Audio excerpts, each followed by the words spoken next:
Pemirsa Jember 1 TV dimanapun Anda berada, perkembangan dinamika politik di Kabupaten Jember semakin dinamis.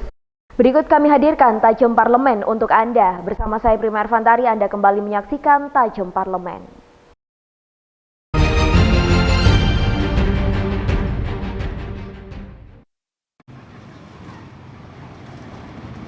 Jalan rusak dan berlubang yang ada di Kabupaten Jember terus dikeluhkan oleh masyarakat, khususnya para pengguna jalan.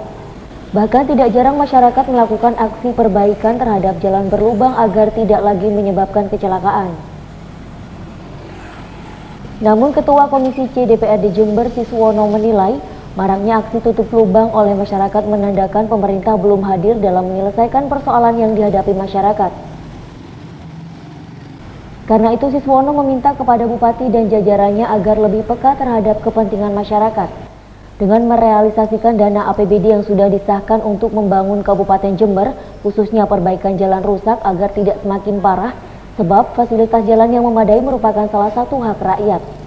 Menilai seperti apa, sehingga apa yang dilakukan masyarakat ini harapan saya agar UPD dalam ini rumah warga dan pengadaan air bersih ini segera tampil, yang mana ini APBD sudah berwujud menjadi sebuah peraturan daerah. Ini segera dilaksanakan bahwa unit lembaga pembangunan ini terkait pengadaan barang ini segera semestinya sudah terbentuk lama, sehingga RUP dalam hal ini sudah clear ada. Namun demikian setelah kita mencoba mengirim surat, ada konfirmasi via telepon dari staf komisi dalam hal ini Pak Karwi, ternyata baru 1 minggu ULP-nya baru terbentuk. Diberitakan sebelumnya, meski sempat dilarang dan dianggap sebagai aksi provokatif, gerakan tutup lubang jalan yang dilakukan sejumlah elemen masyarakat terus dilakukan, sebab kondisi lubang dinilai membahayakan pengguna jalan. Dari Jember, DKAJ Jember 1 TV melaporkan.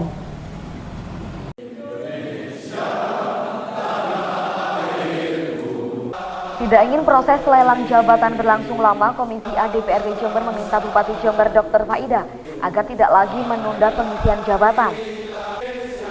Karena jika jabatan tersebut terlalu lama dijabat oleh seorang pelaksana tugas atau PLT, maka pelayanan publik tidak bisa maksimal karena kewenangan seorang PLT sangatlah terbatas. Apalagi pada proses pengisian jabatan direksi di PDP Kayangan dan PDAM beberapa waktu lalu sempat memakan waktu lama hingga 7 bulan. Padahal saat itu sudah ada sejumlah nama yang dinyatakan lolos proses administrasi serta fit and properties. Atas dasar inilah Ketua Komisi A DPRD Jember Masyuri mendorong agar Bupati segera melakukan penunjukan pejabat definitif di lingkungan Pemkab Jember setelah Pansel menyerahkan 3 nama calon yang lolos seleksi di tiap posisi. Saya mendorong supaya keputusan terakhir agar lebih cepat definitif ya, pejabat yang diharapkan bisa mengambil policy di masing-masing SKPD yang melakukan rekrutmen dan jabatan ini, itu harapan kami jangan sampai ya kelamaan lah pakai PLT ya. Berdasarkan situs resmi Badan Kepegawaian dan Sumber Daya Manusia atau BKSDM Pemkab Jember, hasil seleksi lelang jabatan akan diserahkan kepada Bupati pada tanggal 7 April mendatang. Selanjutnya menjadi kewenangan Bupati untuk memilih dan menetapkan pejabat definitif untuk masing-masing jabatan yang dilelang. Namun hingga kini dalam situs tersebut tidak dijelaskan secara detail kapan waktu penetapan pejabat definitif oleh Bupati. Dari Jember, DKAJ Jember 1 TV melaporkan.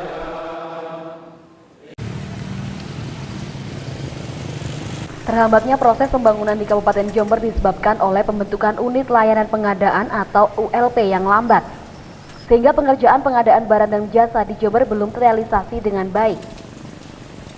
Ketua Komisi C DPRD Jember Siswono mengaku menerima informasi bahwa ULP baru terbentuk 2 pekan lalu. Seharusnya ULP ini sudah dibuat jauh-jauh hari sehingga proses lelang sudah bisa dilaksanakan pada awal tahun anggaran. Karena sentral dari semua pekerjaan pemerintah khususnya terkait pengadaan barang dan jasa adalah ULP. Sehingga apabila kinerja ULP lambat, maka sudah semestinya Bupati memberikan teguran keras kepada Kepala ULP. Karena hal tersebut berdampak pada mandeknya pembangunan daerah.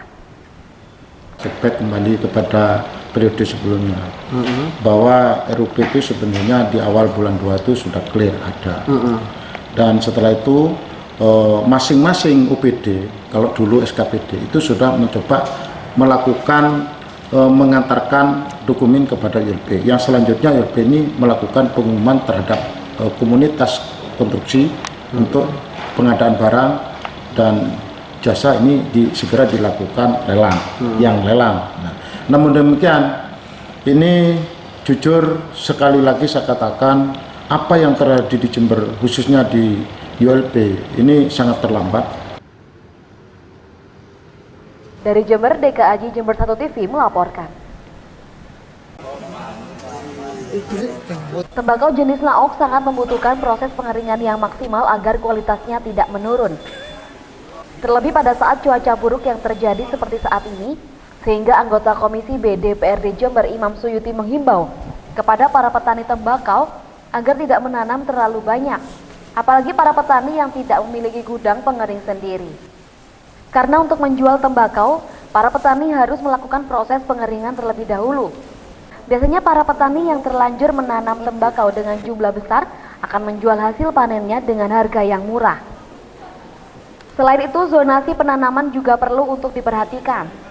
Para petani di selatan diimbau untuk menanam tembakau jenis naok. Karena tembakau jenis kasturi dan fort oak yang ditanam di daerah yang berdekatan dengan laut akan berpengaruh buruk terhadap kualitas warna daun tembakau. Kalau memang tidak punya tempat naus untuk mengeringkan, lebih baik tanam kasturi. Kasturi itu pun juga demikian. Kasturi itu bisa ditanam di area utara. Area selatan jangan sampai coba-coba tanam karena berdekatan dengan arus laut, sehingga nanti akan mengakibatkan fatal warna daripada tembakau yang Novus yang ada di atau kasturi yang ada di wilayah selatan.